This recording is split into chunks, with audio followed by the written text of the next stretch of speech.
L'amour c'est donner, l'amour n'est pas recevoir. Quand nous donnons, nous semons des graines. Et ensuite, Dieu se chargera de subvenir à nos besoins. Restez avec nous dans Jouissez de votre vie.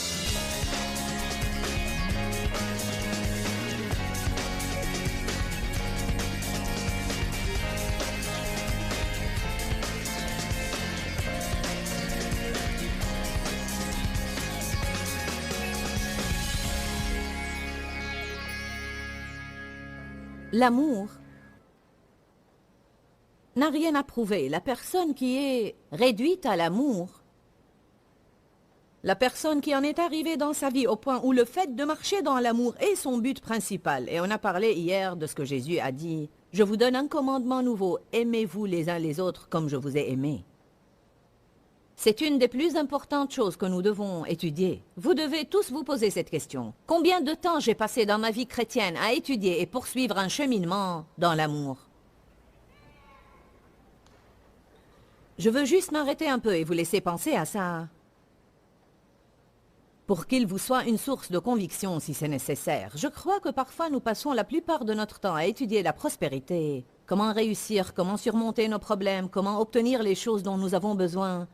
Comment prier pour obtenir ce que nous voulons, mais nous n'étudions pas la chose la plus importante que Jésus nous a demandé d'étudier. Imaginez jusqu'à quel point notre société changerait si tous les chrétiens marchaient dans l'amour. Nous n'avons même pas à parler du cheminement du monde dans l'amour, mais si tous les chrétiens marchaient dans l'amour, il y aurait eu beaucoup plus de chrétiens parce que le monde aurait voulu ce que nous avons si nous marchions vraiment dans l'amour. Et non seulement si nous avions un autocollant et un pin Jésus, mais si nous marchions dans l'amour. La Bible dit que l'amour n'est pas une théorie. Nous n'aimons pas en parole, mais en action. C'est une façon de se comporter. Cependant, quand une personne ne sait pas qui elle est, si elle ne sait pas qu'elle est aimée par Dieu, si elle manque de sécurité, ou si elle se sent mal dans sa peau, alors pour être honnête avec vous, elle ne peut pas marcher dans l'amour.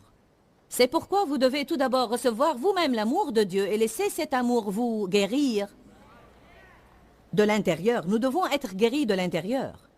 La façon dont nous pensons de nous-mêmes a besoin d'être guérie. La façon dont nous parlons de nous-mêmes a besoin d'être guérie. Nous devons nous libérer de la honte. Nous devons nous libérer des reproches. Nous devons nous libérer du mauvais traitement du passé. Nous devons ne pas prêter notre attention aux choses que les gens ont dites de nous. Et nous devons commencer à écouter ce que Dieu dit de nous dans sa parole. Quand j'étais petite, les gens me disaient que je ne serais jamais une bonne personne et que je ne ferais jamais grand-chose.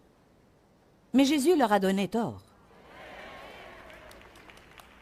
Mais il faut que vous n'écoutiez pas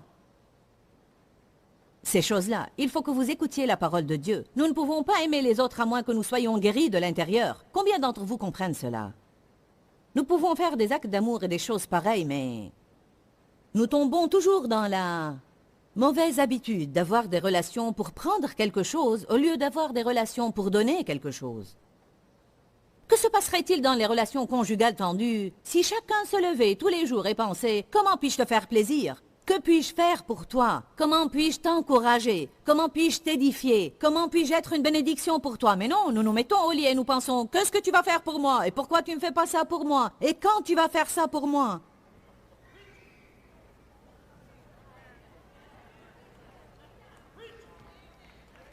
L'amour c'est donner, l'amour n'est pas recevoir. Quand nous donnons, nous semons des graines. Et ensuite, Dieu se chargera de subvenir à nos besoins. Mais nous jouons ces jeux stupides. Puisque tu ne fais pas ça pour moi, je ne ferai pas ça pour toi. Puisque tu ne m'édifies pas, je ne t'édifierai pas. Puisque tu ne me fais pas des compliments, je ne te ferai pas des compliments. Puisque tu ne fais rien pour moi, je ne ferai rien pour toi. Quelqu'un doit commencer à faire rouler la balle dans la bonne direction. Vous savez, ça doit être qui? Le chrétien plus mature. Vous n'êtes pas plus mûr si vous pouvez attendre plus que les autres. Vous n'êtes pas mûr spirituellement si vous pouvez attendre jusqu'à ce que quelqu'un d'autre vienne s'excuser auprès de vous. Je me rappelle du temps où j'ai commencé à lire la parole et Dieu a commencé à m'inciter quand je me disputais avec Dave, à m'excuser de lui et à régler toutes les choses. Et la fois suivante qu'il me demandait de m'excuser et d'arranger les choses, et la fois d'après il me le demandait encore, je lui disais « Seigneur, ce n'est pas juste, ce n'est pas mon tour, je fais ça la fois passée. » Montrez-moi un seul verset dans la Bible qui dit « Marchez dans l'amour si c'est votre tour. »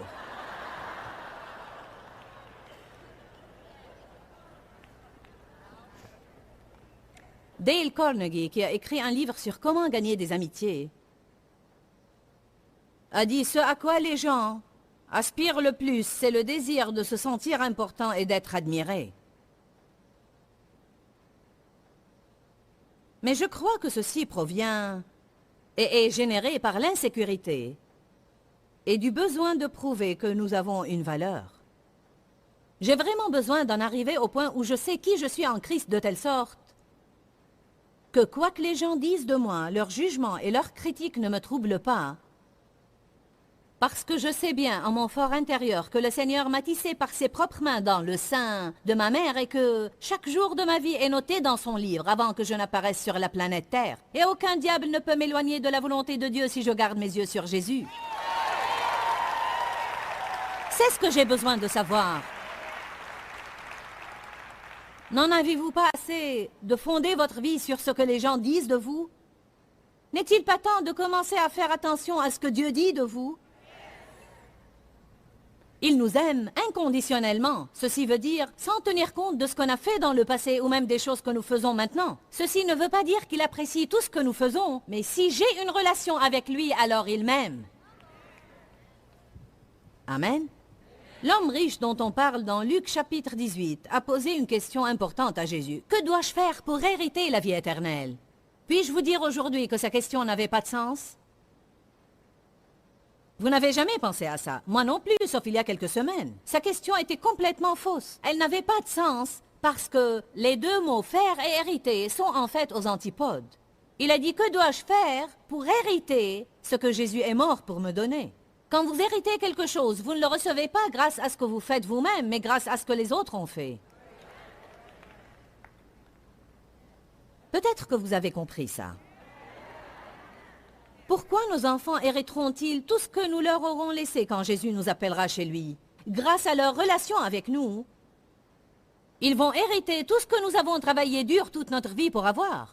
Et nous recevons ce que Jésus est mort pour nous donner, ce qu'il a souffert pour nous donner, ce qu'il a payé cher pour nous donner. Nous ne le recevons pas parce que nous agissons parfaitement tous les jours. Nous héritons la vie éternelle. Nous ne faisons rien pour l'avoir.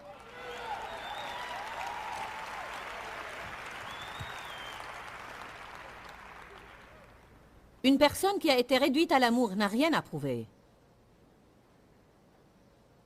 Elle a reçu l'amour de Dieu. Elle a reçu aussi la justice de Dieu. Je suis une personne juste aujourd'hui, et il en est de même pour vous si vous êtes nés de nouveau. Ceci rend les pharisiens fous. Comment tu oses dire que tu es juste par Jésus? Tu dois proclamer que tu es un verbe en rien. Pourri jusqu'à l'os, qui ne fera jamais grand-chose. Pauvre. Car tous ont péché et sont privés de la gloire de Dieu, et nous péchons tous les jours. Mais je remercie le Seigneur de ne plus avoir la conscience d'un pécheur, mais j'ai la conscience de la justice. Mes péchés sont pardonnés tous les jours, et je sais qui je suis, et les mots-clés sont en Christ. En Christ. Je ne suis rien par moi-même. Si je vais dire qui je suis par moi-même, alors je dois parler de la façon dont la religion veut que je parle. Mais si je vais dire qui je suis à travers ma relation,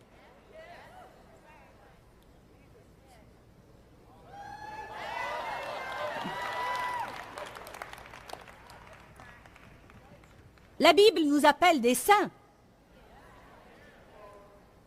Pourquoi? Parce que nous avons été sanctifiés de l'intérieur, dans notre esprit, là où Jésus habite. Il ne peut pas vivre dans une place à moins qu'il la purifie. Quand il est venu habiter en nous, il nous a purifiés d'abord. Alors il y a des graines de justice à l'intérieur de nous, et si nous les arrosons par la parole, elles se manifesteront. Elles deviendront de grandes plantes qui sortiront de nous pour que le monde puisse les voir. Mais d'abord, nous devons reconnaître ce qu'il y a à l'intérieur de nous, sinon ça ne sortira jamais de nous. Mais la religion dit, faites quelque chose pour prouver qui vous êtes. Mais Jésus dit, je ferai de vous la personne que je veux que vous soyez, et à partir de là, vous commencerez à faire ce qui est juste. Deux systèmes différents. La religion dit, voici les règles, obéissez, et il se peut que vous soyez juste avec Dieu. La Bible nous dit, je vous justifierai par la foi en Jésus-Christ, et je vous donnerai même la foi. Je vous justifierai par ma grâce et ma miséricorde. Par ma bonté, je vous justifierai auprès de moi si vous croyez en moi. Ensuite, grâce à tout ce que j'ai fait de vous, vous pouvez devenir quelqu'un. Pensez à ça.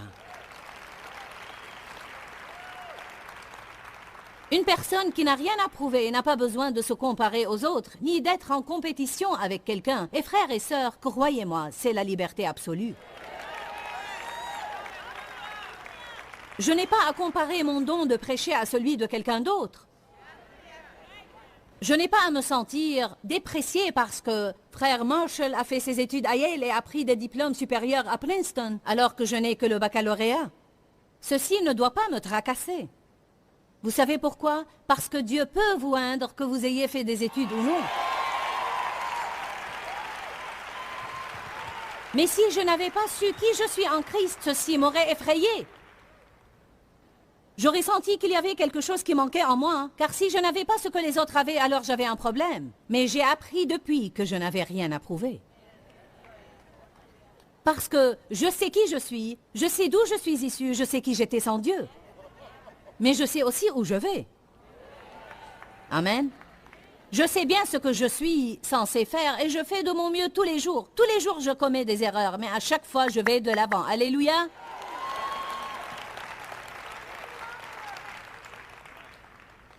Je ne dois pas comparer. Je ne dois pas être en compétition et être comme vous parce que je sais qui je suis. Peu importe si vous semblez un peu mieux que moi, si vous avez plus d'argent que moi, si vous conduisez une voiture mieux que la mienne. Peu importe ce que vous avez, je ne dois pas me comparer à vous parce que je n'ai rien à prouver. Maintenant, je prêche cela, mais est-ce que je le vis toujours? Non. Mais j'ai besoin de ça aujourd'hui. Alors si vous ne le voulez pas, je vais le prêcher à moi-même. Est-ce que vous commencez à goûter un petit peu à la liberté? La merveilleuse vie que vous pouvez avoir si vous vous levez chaque matin sans avoir à passer votre journée à prouver que vous êtes bien. À essayer de prouver que vous êtes quelqu'un. À essayer de prouver que les gens doivent vous respecter. À essayer de pousser les gens à vous traiter bien pour que vous vous sentiez bien.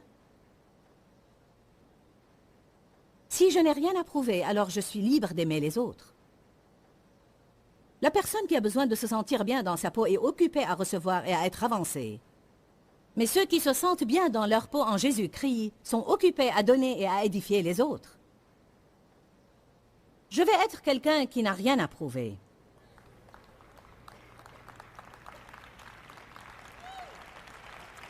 Une des premières choses qui arrivent quand vous êtes quelqu'un qui n'a rien à prouver, c'est que vous êtes libre d'aimer même vos ennemis. Et ceci est un ordre de Dieu. Pourquoi est-il important d'aimer ses ennemis? Parce que les gens qui nous blessent et nous maltraitent ont des problèmes. Ils ont le cœur dur. La plupart d'entre eux n'ont pas de relation avec Jésus. Et ils ont besoin de voir de l'amour. La Bible dit que quand vous aimez vos ennemis, vous amassez des charbons ardents sur leur tête. On a compris cela de travers pour longtemps. Ceci n'est pas une punition. Si vous lisez les notes dans la Bible amplifiée et vous essayez de savoir ce que ces charbons ardents sont, ils représentent l'amour qui a tendance à attendrir les cœurs durs. Je l'ai vu agir dans ma vie. Je peux prouver que si vous aimez quelqu'un pour une longue durée de temps, par obéissance et non pas pour obtenir quelque chose, et sans même vous attendre à obtenir quelque chose. Mais vous dites, je vais faire ce que Dieu veut, et peu importe ce que vous en pensez, mais je vais faire ce que Dieu m'a demandé, car je suis responsable devant lui. Et vous le faites assez longtemps. Vous verrez ce que 1 Corinthiens 13:8 dit, que l'amour ne périt jamais. Allez à Matthieu 5.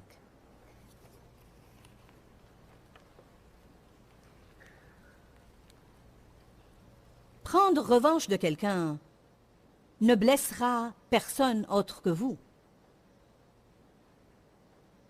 Si quelqu'un vous a maltraité et vous le traitez de la façon dont il vous a traité, alors vous vous abaissez à son niveau. Mais vous ne pouvez pas aimer ceux qui sont vos ennemis, ou ceux qui ont été rangés parmi vos ennemis si vous avez quelque chose à prouver. parce que vous craindrez toujours qu'il soit dans une meilleure position que vous. Matthieu 5, 44. Mais moi je vous dis, aimez vos ennemis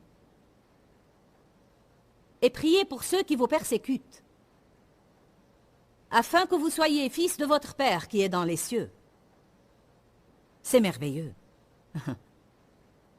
Car il fait lever son soleil sur les méchants et sur les bons, et il fait pleuvoir sur les justes et sur les injustes. Si vous aimez ceux qui vous aiment, quelle récompense méritez-vous? Faites attention au mot récompense.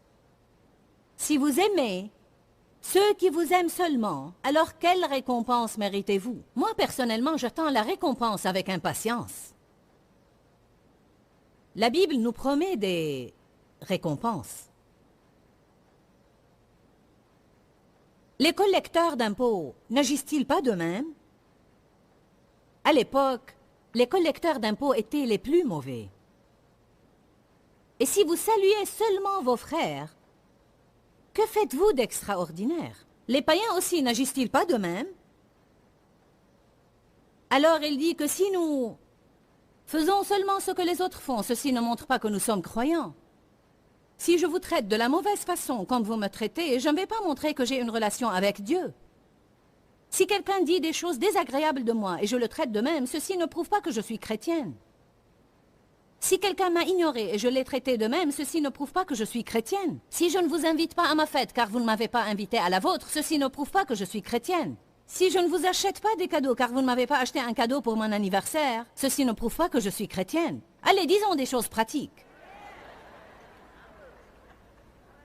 Si l'année dernière vous m'avez acheté un cadeau bon marché, alors j'ai décidé de vous offrir cette année un cadeau bon marché, ceci ne prouve pas que je suis chrétienne. Ce que j'ai à faire, c'est vous acheter un cadeau 2 fois plus cher, juste pour rendre le diable fou.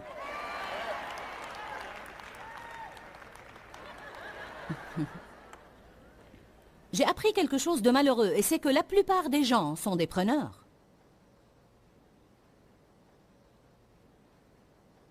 J'avais à prendre une décision de faire ce que Dieu veut, et peu importe ce que les gens font.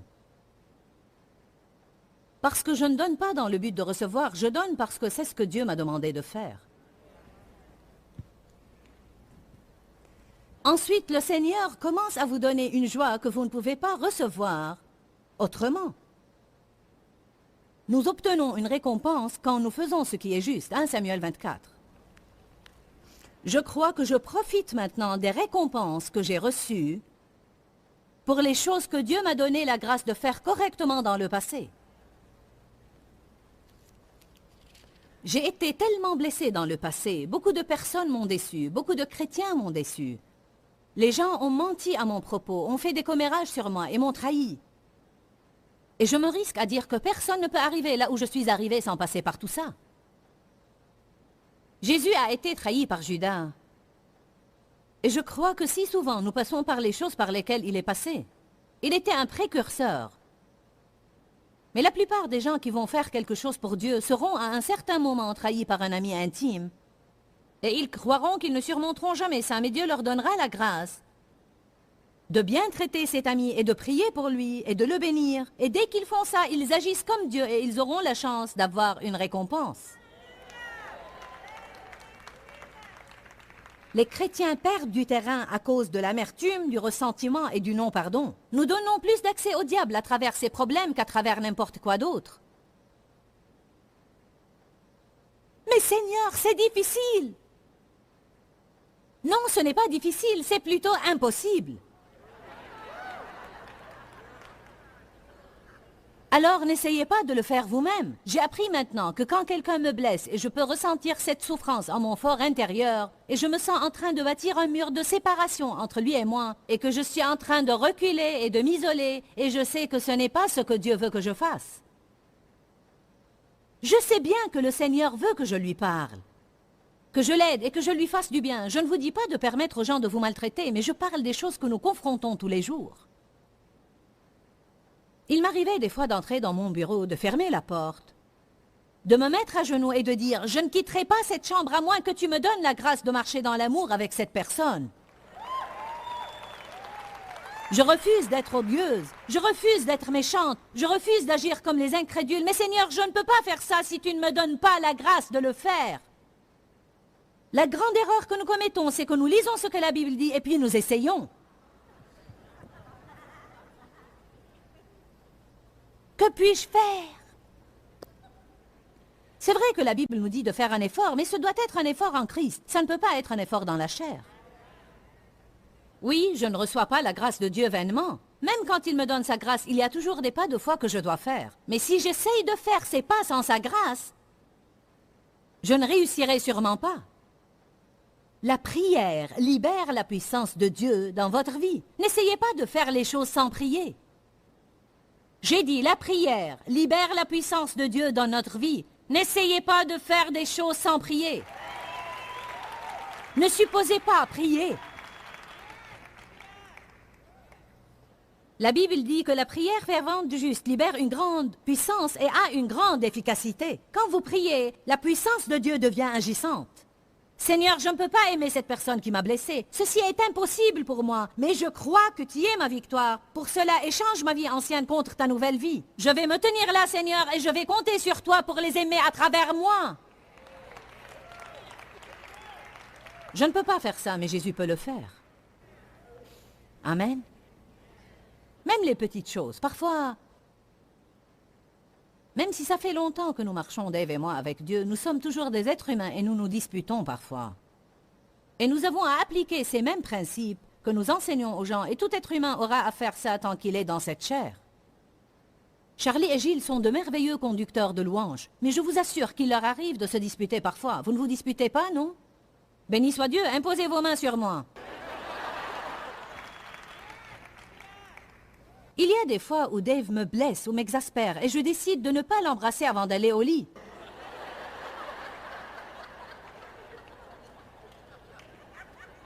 Et il y a des fois où je dois dire « Bon Seigneur, je vais obéir à ta parole et je vais mettre mes lèvres sur sa joue. »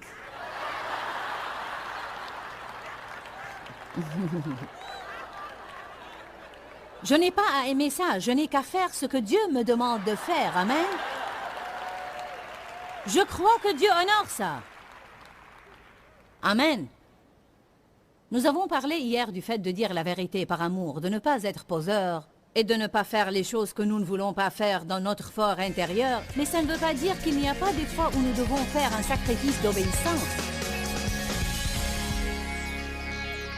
Dans la Bible, Jésus a dit qu'il est venu pour que nous ayons la vie en abondance et pour que nous en jouissions pleinement. Je crois que pour que nous jouissions de notre vie, nous devons savoir qui nous sommes en Christ. Je crois que nous pouvons en arriver au point où nous n'avons rien à prouver, alors nous ne nous sentons pas sous la contrainte. Quand nous ne sommes pas sous la contrainte, nous n'essayons pas d'impressionner les gens, alors nous serons libres de les aimer. Quand, Seigneur, quand? Dans ce livret, Joyce Meyer vous apprend à faire confiance au temps de Dieu. Pour obtenir ce livret gratuitement, écrivez-nous à Joyce Meyer, boîte postale 40095-6300, Larnaca, Chypre. Ou bien visitez notre site web www.joycemeyer.org/fr.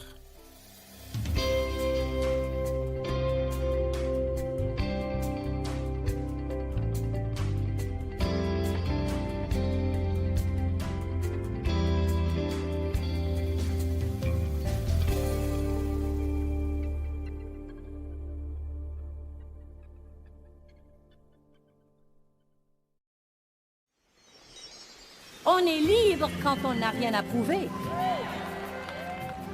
Seuls les gens qui n'ont rien à prouver peuvent être de vrais serviteurs. Restez avec nous dans Jouissez de votre vie.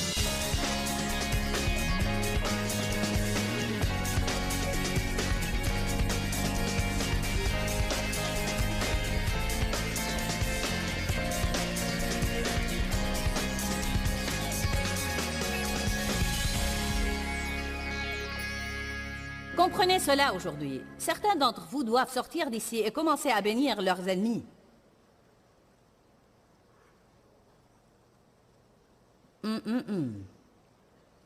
Ensuite, Dieu vous fera régner sur le domaine dans lequel vous vivez. Peut-être qu'il vous fera régner sur votre voisinage. Ou sur votre travail. Je veux dire par là, promotion, faveur. Les gens vous admireront, ils vous demanderont conseil. Honneur, respect. Dieu vous fera régner sur votre petit royaume. Amen. Charlie et Gilles pourraient être les meilleurs conducteurs de louanges au monde, mais ils auront toujours peut-être à pardonner à leurs ennemis et à bien traiter ceux qui les ont maltraités. Je me demande combien de personnes ne réussissent pas à aimer leurs ennemis. Qui a échoué à cet examen? Allez à Luc chapitre 6, verset 35.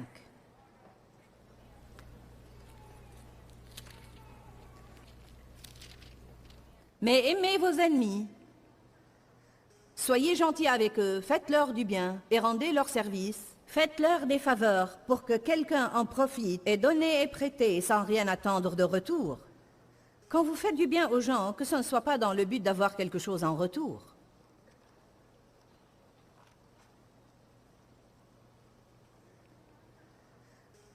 Et ne considérez rien comme perdu.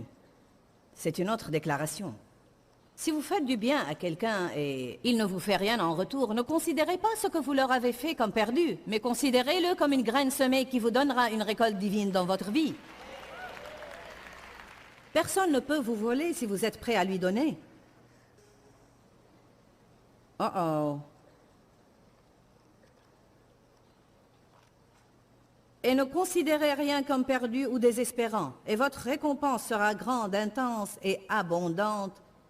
Et vous serez les fils du Très-Haut, parce qu'il est lui-même charitable, aimant et bon pour les ingrats, les égoïstes et les méchants.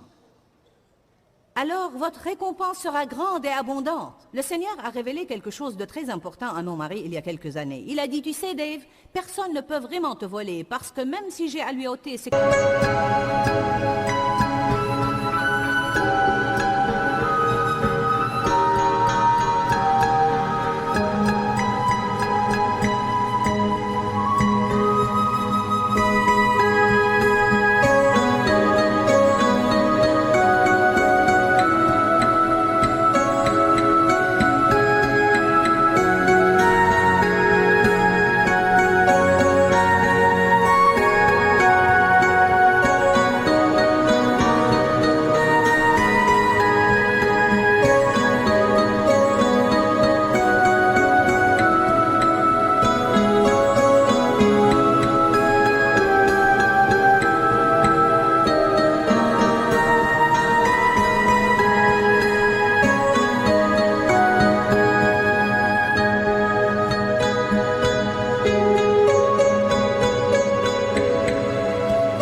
voler et le faire passer à travers 1000 personnes, je te le rendrai en fin de compte.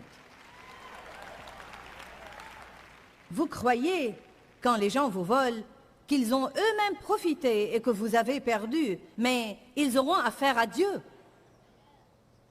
Dieu leur ôtera ce qu'ils ont volé. Vous ne pouvez jamais avoir quelque chose malhonnêtement et le garder. Il fera toujours venir sur vous une malédiction.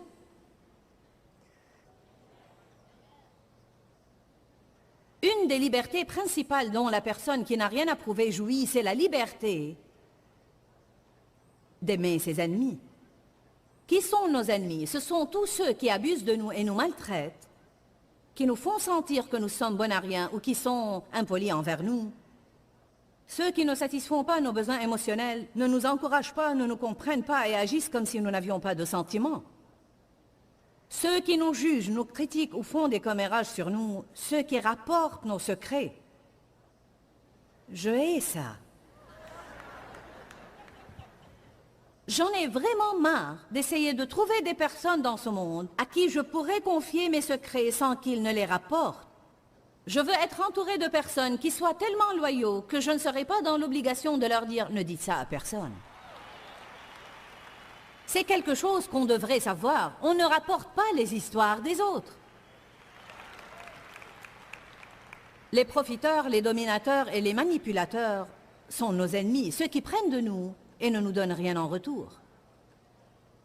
Mais rappelez-vous que quand je sais que je n'ai rien à prouver, je peux aimer tout le monde sans me soucier de ce que je vais avoir en retour.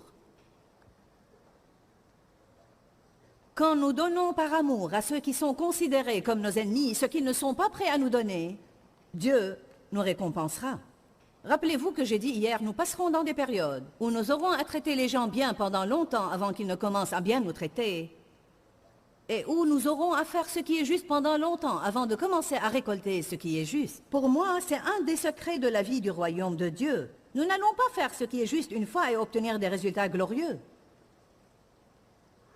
Vos finances ne vont pas changer radicalement pour avoir donné une seule dîme ou une seule offrande. Vous serez mis à l'épreuve, vous aurez à donner encore et encore et encore et encore et encore. Et écoutez le diable vous crier à l'oreille, ça ne marche pas, c'est stupide, ça ne vous mènera nulle part. Vous devez lui dire, tais-toi, je vais faire ça jusqu'à ce que Jésus revienne. C'est à ce moment-là que vous commencez à obtenir des résultats, quand vous vous calmez et vous dites, peu importe si j'obtiens des résultats. En fait, je ne fais pas ça pour obtenir des résultats, je le fais pour obéir à la parole de Dieu, et je le fais pour honorer Dieu, et je crois que je vais obtenir des résultats, et je vous dis que même si ça n'arrive pas, je ne vais pas renoncer. Bonne déclaration. Nous faisons trop pour avoir quelque chose en retour, et pas suffisamment tout simplement parce que c'est juste. Je dois répéter cela. Nous faisons trop de choses juste pour avoir quelque chose en retour et pas suffisamment parce que c'est juste.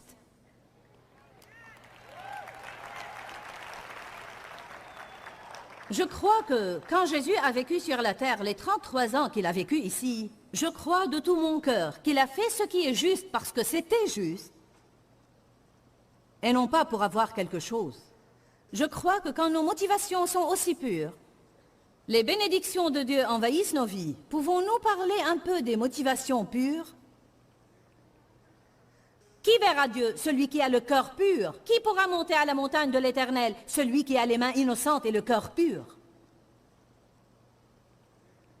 Les motivations ne sont pas liées à ce que nous faisons, mais à la raison pour laquelle nous le faisons. Je peux offrir un cadeau à quelqu'un, mais est-ce que j'ai fait ça pour qu'il pense du bien de moi? Ou bien je l'ai fait tout simplement pour le bénir?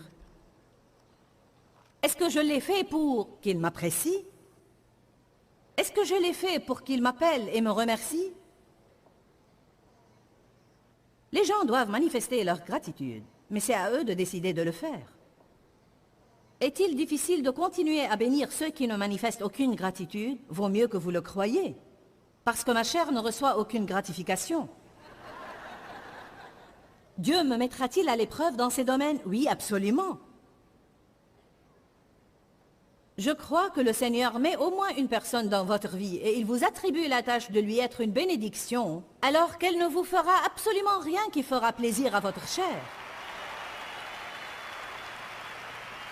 La plupart d'entre vous peuvent deviner maintenant qui est la personne qui leur est désignée.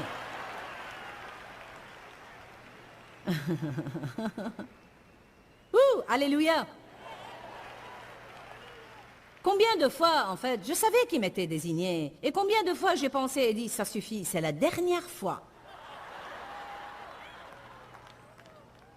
Tu m'as humilié assez longtemps.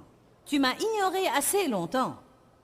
Tu n'avais qu'à m'envoyer une petite carte de remerciement ou à me passer un coup de fil et me remercier. Et après que je me calme... Oui. Je ne t'achèterai rien pour ton anniversaire l'année prochaine. Et juste avant son anniversaire, Dieu intervient. Mais après un certain moment, quand vous vous rendez compte de ce qui arrive, ça devient amusant. Et c'est comme, ne me remerciez pas, car vous pourrez arrêter mon développement spirituel.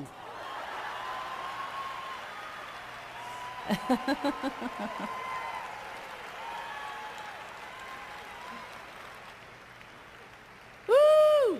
Comme c'est amusant de traiter bien ceux qui ne nous traitent pas bien.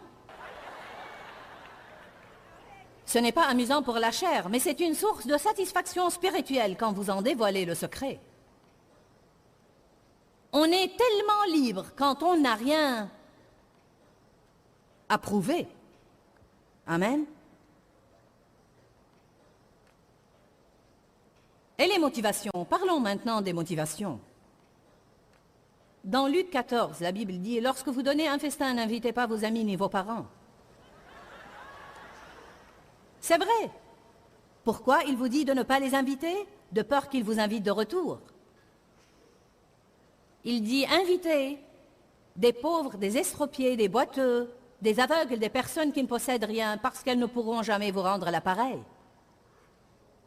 Luc 14, 12, 14. Je ne crois pas que cela signifie que nous ne pouvons jamais inviter un ami ou un parent à un festin, mais je crois qu'il y a un principe là.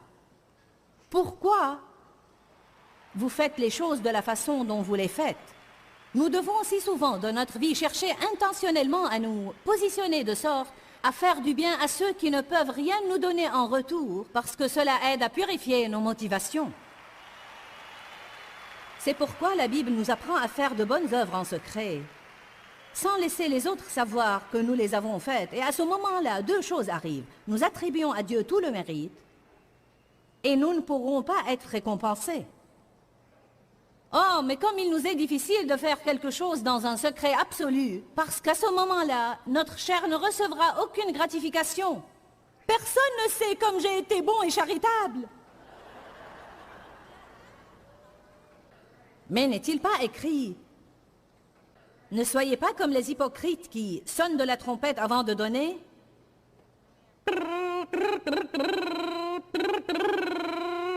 Regardez-moi, je vais être généreux.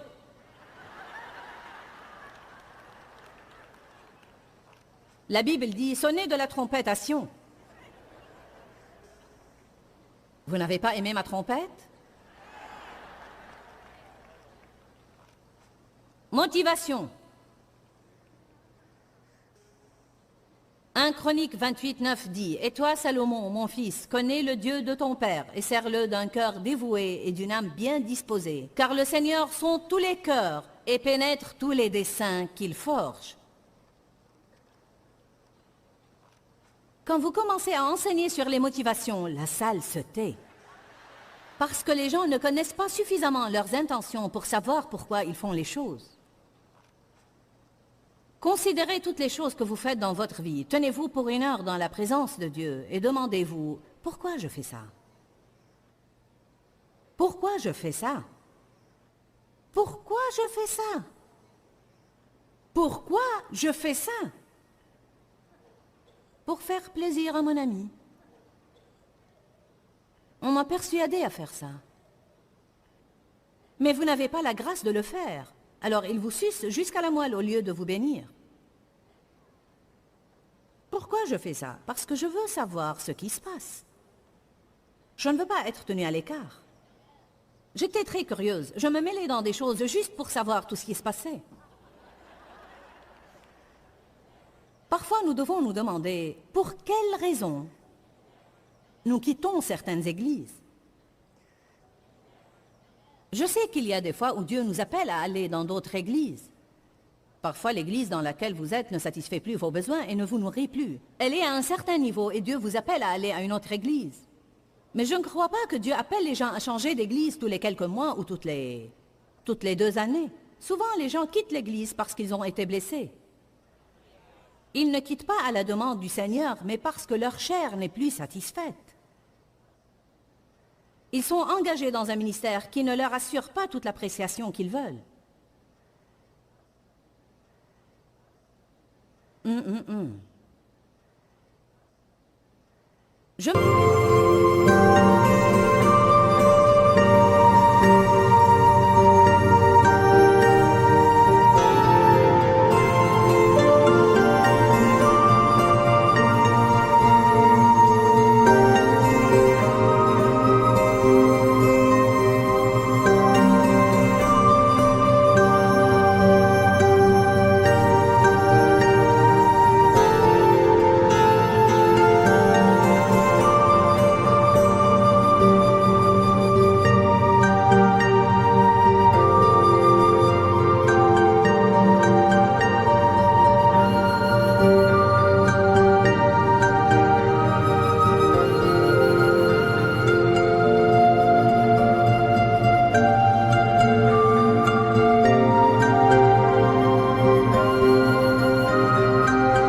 me rappelle que dans l'une des églises de la parole et de la foi à laquelle j'allais, le pasteur ne croyait pas que la femme pouvait enseigner alors que j'enseignais la Bible chez moi. J'étais vraiment agressive. Je sortais avec les femmes les samedis et au cours de la semaine et on distribuait des traités et on mettait vers 10 000 traités sur les voitures à Saint-Louis. Et il m'a dit que j'aurais dû me présenter aux membres du conseil de l'église pour avoir leur permission. Je ne savais pas qu'on devait demander la permission de distribuer des traités. Un jour, en sortant de l'église, il a dit à mon mari, « Tu sais, frère, c'est toi qui es censé enseigner la Bible chez vous et non pas ta femme. » Alors, nous sommes rentrés chez nous et Dave a commencé à enseigner la Bible alors que j'essayais de me taire. Et vous voyez que ça n'a pas marché.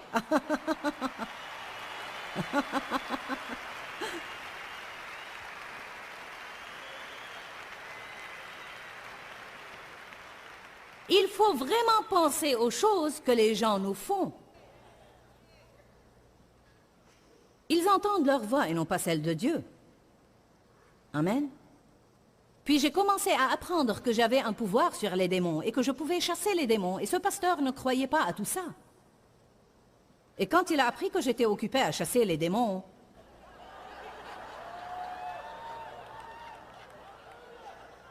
tout d'un coup, toutes les études bibliques figuraient dans le bulletin de dimanche matin.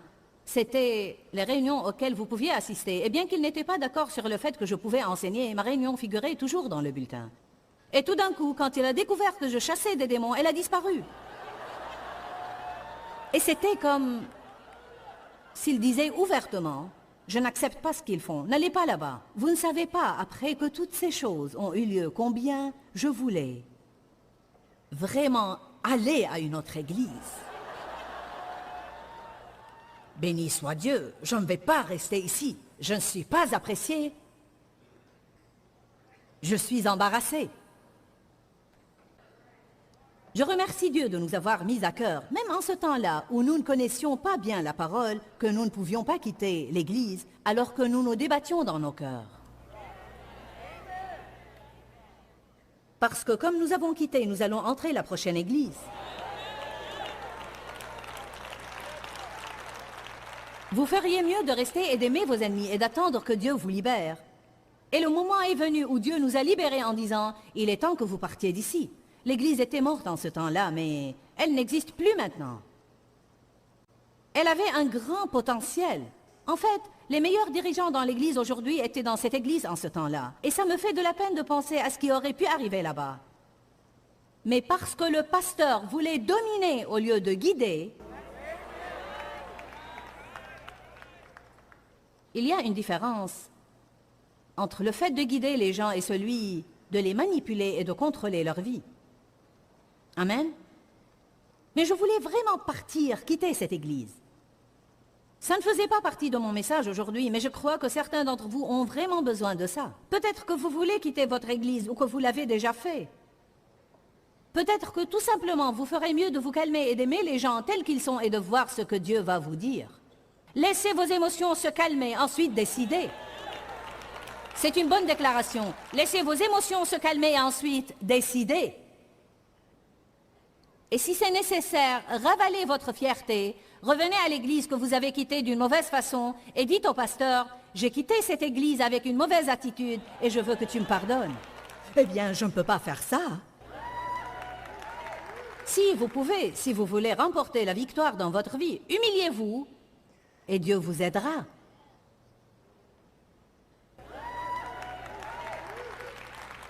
Allez à 1 Corinthiens 3. C'est très important, écoutez-moi bien, c'est très important que nous fassions les choses avec une bonne motivation. L'important n'est pas ce que vous faites, mais pourquoi vous le faites. On en revient à Seigneur, révèle-moi la vérité de moi-même. Amen. Oh, Dieu, je déteste admettre que je t'ai offert un cadeau parce que j'essayais de compenser quelque chose que je n'ai pas fait. Et j'ai cru que tu étais un peu en colère contre moi, et je confesse que ceci n'était qu'un apaisement. Ce n'est même pas une bonne motivation. Je répète encore une fois. J'ai dit, parfois nous ne faisons pas ce que Dieu nous demande de faire. Nous ne traitons pas les autres de la façon dont Dieu veut que nous les traitions, alors que nous nous sentons coupables, et au lieu de faire ce que Dieu nous a demandé de faire, nous leur faisons un cadeau comme un sacrifice pour apaiser les choses. Mais le jour du jugement montrera clairement la qualité de l'œuvre de chacun et la rendra évidente. En effet, ce jour sera comme un feu, et ce feu éprouvera et testera l'œuvre de chacun pour en révéler sa véritable nature. Alors nos œuvres ont une nature. Si l'œuvre bâtie par quelqu'un sur le fondement subsiste et résiste à l'épreuve, il recevra une récompense. Si l'œuvre de quelqu'un est consumée sous l'effet de l'épreuve, il en subira les conséquences et perdra sa récompense. Quant à lui, il sera sauvé, mais comme au travers du feu. Voici ce que je comprends de cette écriture. Nous allons tous nous présenter devant Jésus, qui est représenté dans l'Apocalypse, comme ayant les yeux comme une flamme ardente. Et ses yeux vont examiner nos œuvres, et non seulement les regarder, mais les examiner. Et il verra la nature et la valeur de chacune d'entre elles. Il verra si c'était des œuvres pures faites avec de bons motifs, non pas dans le but de recevoir, mais de donner. Allez maintenant. Et si notre œuvre était impure, elle sera brûlée tout de suite. Fini. Je me demande combien de personnes vont être foudroyées car elles croyaient qu'elles étaient un des piliers de l'Église. Elles ont passé toute leur vie à faire de bonnes œuvres avec une attitude pharisaïque en jugeant les autres. Mais quand elles passeront devant les yeux en flammes, même si elles vont entrer discrètement à travers la porte de derrière du ciel, elles n'auront aucune œuvre de valeur parce qu'elles ont été toutes brûlées. Laissez-moi vous donner quelques autres idées. Je ne vais pas rentrer dans les détails, mais je vais juste les mentionner. Ceux qui n'ont rien à prouver sont libres de la tyrannie du fait de plaire aux hommes. L'amour est simple parce qu'il s'engage à donner. Prendre est compliqué. Il requiert du travail, des préméditations et de la connivence. Jésus ne s'intéressait pas aux opinions des hommes. Il était libre du fait de plaire aux hommes. Il disait, peu importe ce que vous pensez. N'aimez-vous pas ça? Êtes-vous ceci et cela? Tout ce que vous voulez. Ceci n'est-il pas cool? Ah non, vous avez mal compris. Laissez-moi vous dire comme je suis merveilleux. N'en avez-vous pas marre d'essayer de prouver aux gens que vous avez une bonne attitude et de vous défendre? Je prie pour pouvoir grandir suffisamment dans mon cheminement avec Dieu, de telle façon que je n'aurai jamais à essayer de me défendre ou de dire aux gens qu'ils m'ont mal compris. Je veux en arriver au point où je pourrai dire ce que Jésus a dit, peu importe.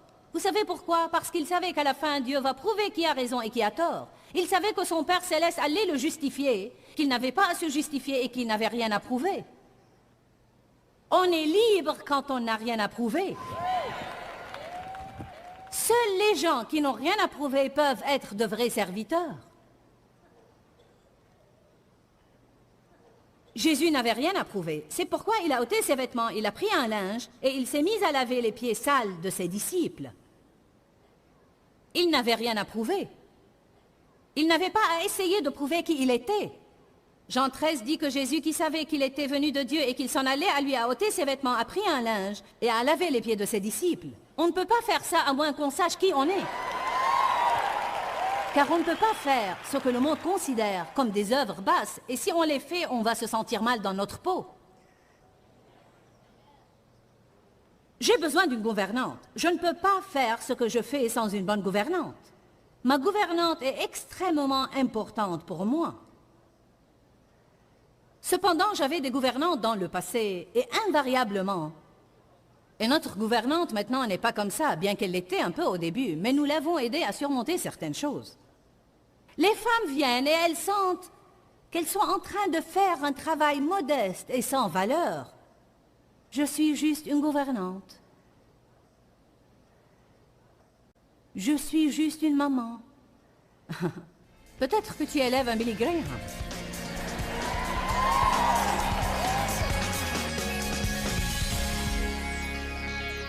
Dans la Bible, Jésus a dit qu'il est venu pour que nous ayons la vie en abondance et pour que nous en jouissions pleinement. Je crois que pour que nous jouissions de notre vie, nous devons savoir qui nous sommes en Christ.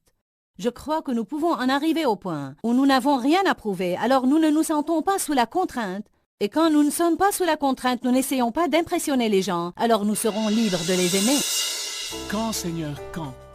Dans ce livret, Joyce Meyer vous apprend à faire confiance au temps de Dieu. Pour obtenir ce livret gratuitement, écrivez-nous à Joyce Meyer, boîte postale 40095-6300, Larnaca, Chypre. Ou bien visitez notre site web www.joycemeyerme.org/fr.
khắp phương trời vẫn nhớ tới quê hương.